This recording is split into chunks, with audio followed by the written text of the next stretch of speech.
This is a male vermilion flycatcher. I believe this is the female. It could be an immature, also a vermilion flycatcher. I took a picture of this mallow plant. It's a weed that looks like a gopher is pulling it down from below. The gophers will do that. They pull it into their burrows and store the food down there. It's a lot safer to eat there. Here's a gopher at his mound. He has to clear the dirt from his burrows. Right here is a great blue heron eating a big, large insect. I believe it's a Jerusalem cricket. I'm not 100% sure of that. Anyway, the herons will usually catch gophers either at their mound when they're clearing the dirt, although they're really quick and they're hard to catch that way. But sometimes they can catch them. The other times they'll catch them while they're pulling plants down into their burrows. Sometimes,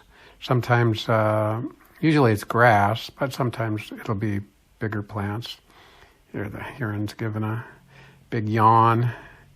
This heron is a beautiful, smaller heron that lives on the middle portion of the park.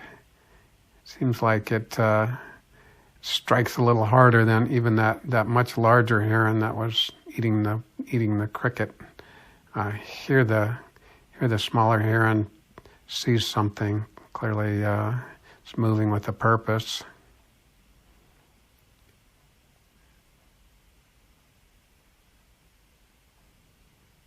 And now it seemed like I believe it probably caught a gopher that was eating grass from its burrow, and it just stabbed through.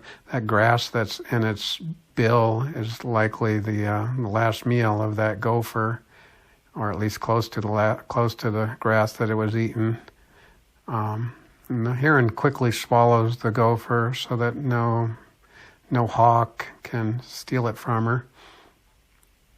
A pretty good sized gopher to just swallow like that. I'm impressed with this heron.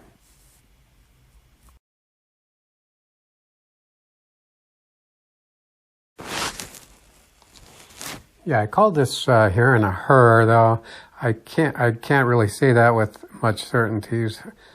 Great blue herons, the males typically are a little larger, but otherwise it's very hard to tell them apart. So this could very well be a male, very very much smaller than the other heron that I included. This heron here is the other heron from the other side of the park, much larger, and it behaves a lot differently.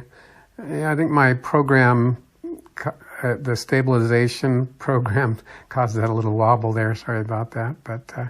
Here, this other big heron sees a gopher, and I don't see the movement of the grass, or I don't really see what this heron is looking at. Sometimes you can see the movement, but fortunately, I wasn't sure what he was seeing. It's always fascinated me to try to figure out what they see or hear. These birds have just their sense of hearing and their vision are so acute. It amazes me. And that was a nice snack of a little gopher. Yeah, the other. I think the other heron is a little more beautiful than this one, but this very nice, very good heron too. He's here. He sees another gopher. I had no chance of this one to set my.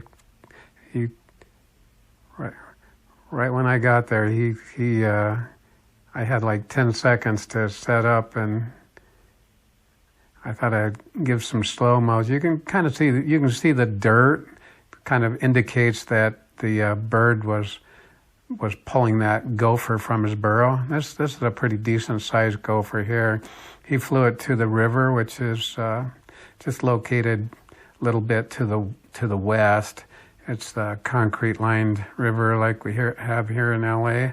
I ran over to him to see if I might catch him eating his gopher, and fortunately, it was a big enough gopher. It took him a while, though I couldn't get too close to him. This heron won't let me get.